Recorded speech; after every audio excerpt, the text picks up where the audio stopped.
Morning, students. Today we are going to discuss about informed consent. Myself, Dr. Raj Mohan, Senior Resident, Department of Anesthesia, SIMS Pondicherry. What is informed consent?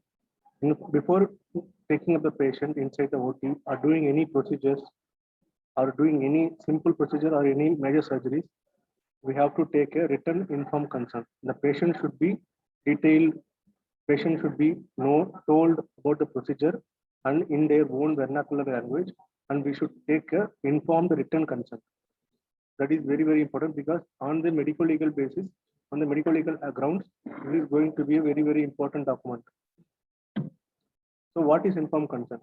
Informed consent is a process of getting permission before conducting a healthcare intervention on a person. An healthcare provider may ask a patient to consent to receive therapy before providing it, or a clinical researcher may ask a research participant before enrolling that person into a clinical trial. It can be procedure, surgical procedure, or it can be a research procedure. So before taking a patient into any clinical trial or into any surgical procedure or any intervention, we have to get a written informed consent from the patient. The informed consent is collected according to guidelines from the fields of medical ethics and research ethics. In case where an individual is considered unable to give informed consent, there are certain category of patients. There are certain situations where the patient is considered unable to give an informed consent. In that case, another person is generally authorized to give consent on behalf of it. For example, parents or legal guardians of a child or in a minor, though in this circumstance, child may be required to provide informed consent, informed assent. So in case of any emergency surgeries, if the patient is minor and if patient is not mentally not well, so in that case, in that situation, a parent or a legal guardian can give a written informed consent on behalf of that patient. So these are all the different ways to get an informed written consent. Initially, there is an agreement, there is a disclosure, and there is an autonomy. What is agreement? Agreement means proposed medical treatment and proposed invasive procedure. So the patient is agreeing. So I am agreeing myself for the proposed medical treatment, and I am agreeing for the proposed invasive surgery procedures like surgeries or any intervention. And the disclosure. The informed consent should contain the disclosure, which includes what is the benefit of the patient by undergoing the procedure or the survey or the research or the trials.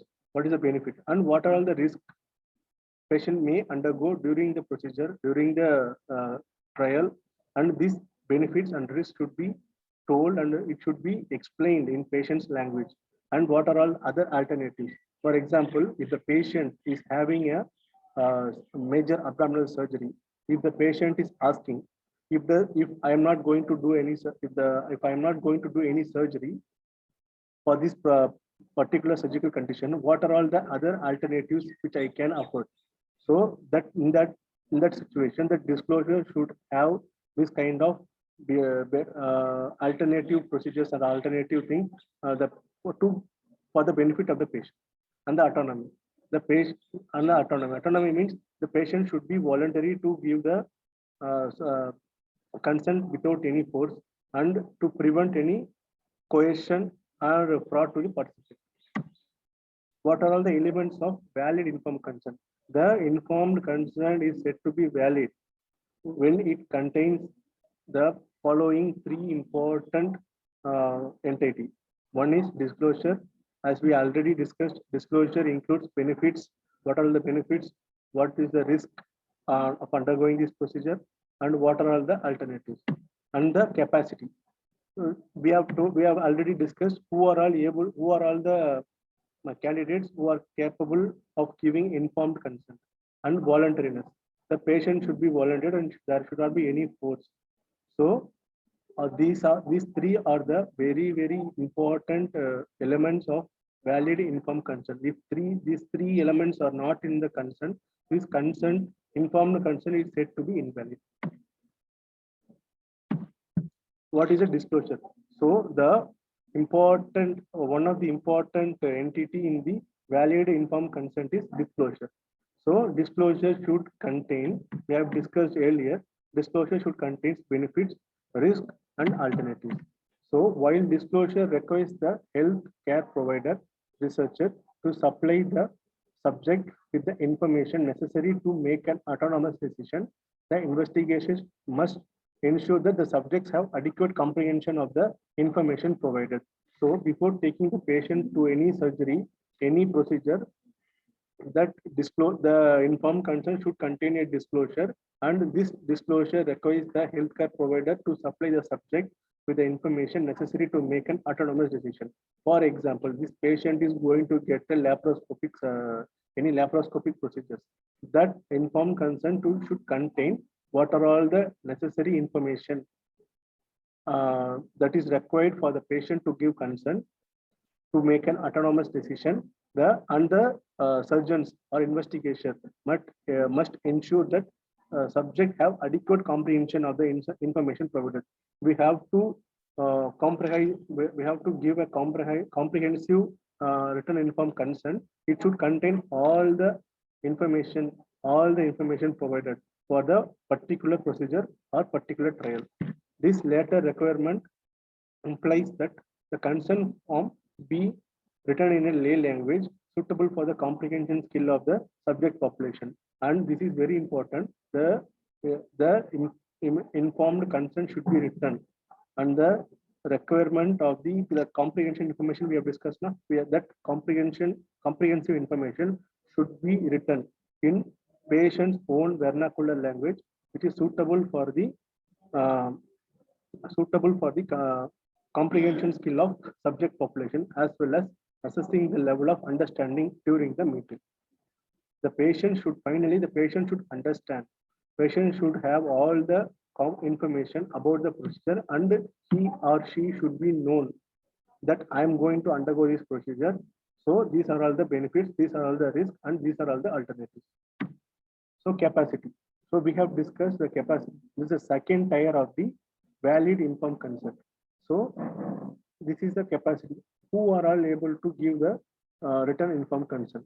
The capacity pertains to the ability of the subject to both understand the information provided and form a reasonable judgment based on the potential consequences of his or her decision. So the capacity means the patient, he or she is able to have the capacity to understand the information provided by the investigator or the surgeon, to form a reasonable judgment based on the potential consequences of the decision. So he or she had made some decision that I am going to undergo this procedure. So whatever the information she has got or he has got, and she should understand the subject, and she should be reasonable, and she should make a reasonable judgment based on the potential consequence. So if for example, if she is going to take a laparoscopic surgery, she is going to take an open surgery. So while undergoing any laparoscopic surgery, the investigator or the surgeon must be telling that you will be having some discomfort over the left shoulder. You must be having some risk of infection. You must be having some risk of pain post-operatively. So she should understand the information provided, and she should be prepared for the potential consequence of her own decision. And voluntariness. This is a third tier of valid informed consent. What is voluntariness? Voluntariness refers to the patient's right to freely exercise his or her decision making without being subjected to external pressure such as coercion, manipulation, or undue influence. This is very, very important. The patient, very important. Out of the three tiers of valid informed consent, voluntariness is very important. Voluntariness refers to the patient should be able to exercise her right freely to make decision without being forced, without being manipulated, without being coerced by the external pressure. For example, the patient's attender must be forcing, the surgeons must be forcing, some other external pressure must be forcing to give the consent. So the patient should be having the right to freely exercise his or her decision making without being subjected to external pressure such as coercion, manipulation, or undue influence. This is the third tier of uh, informed, valid informed consent. Who are all incapable of giving consent? So we have discussed so far what is the three tier of valid informed consent. We have discussed about what are the elements of valid informed consent, and we have discussed who are all the capable, who are all the capable person to give written informed consent. And now we are going to discuss about who are incapable of giving who are all incapable of giving informed consent. So, for example, infants, young children, geriatric patients, and patients suffering from forgetfulness, and patients suffering from some memory-oriented diseases like Alzheimer's disease, dementia, and if the patient is mentally incompetent, and the patient undergoes any psychological treatment or psychiatric treatment, or if patient under the influence of any drugs. These are all the list of patients who are all incapable of giving a valid informed consent. So I will once again I will summarize the patients who are all incapable for giving a consent. In case of minors, for example, infant, young children, if they are going to if they are undergoing any surgical procedures, for example, fracture, for example, any lower limb procedures, or any trials, any treatment, for example, geriatric patients, and patients undergoing any psychological treatment, for example, depression, schizophrenic patient, mentally incompetent, and patients having uh, memory disturbances like Alzheimer's, dementia, and if patients under the influence of any drugs, narcotics, or any substance abuse, those patients are not capable of giving informed consent. What are all the types of consent? The types of consent are basically classified into three categories. One is implied consent, other is verbal consent, and other is written informed consent. What are all the criteria for informed consent? These are the following are the criteria for giving an informed consent is competence to understand and to decide voluntary decision action as we discussed earlier, and disclosure of material information, recommendation of a plan, comprehension of terms, decision in favor of a plan, authorization of the plan, and a person who gives informed consent only if all these criteria are met. So unless all these criteria, if he understands the criteria, then only the patient should give the informed consent. If all the criteria are met, except that the patient rejects the plan, the person makes an informed decision. If the criteria are met, if the patient is understanding all this thing and he is meeting all the criteria, and if the patient rejects the plan, and the patient can make a informed refusal. In case of any non-emergency situation, in non-emergency situation, the written informed consent is required before medical procedures, including surgery, biopsy, endoscopy, and radiological procedures. So in any non-emergency surgery, or otherwise known as elective surgeries, in all elective surgeries, written informed consent is required before any medical procedures, including surgeries, biopsies, endoscopies, and radiological procedures. The physician must follow the strategies. Nurses or other members of the healthcare team may be involved in filling about the consent form and witnessing the signature of the patient or patient guardian if the patient is minor. So uh, in our operation theater surgical form also, an anesthesia form also, we are having a consent form, consent written informed consent form, and that consent form, it will be written in both English and patient's regional language. So this should be explained to the patient by any medical healthcare workers or nurses or a surgeon. So in filling the form, and patient should sign the consent form, and there should be two witnesses. One should be patient's relative and other should be the staff nurse. In case of emergency situation, we have seen in case of elective surgeries, the informed consent is mandatory before taking the patient into any procedure or surgery. In emergency situation, there are few exceptions when treatment can go ahead without consent. So in emergency situation, if there is no bystander, if there is no one, if the patient is met with an accident, having head injury, going to undergo any neurosurgery, in that position, the surgery can be taken without any consent. The treatment needed is emergency. If the treatment needed is emergency, the person is unable to be consent because they lack capacity to do so. As I discussed earlier, in case of any head injury, patient is going to undergo any neurosurgery.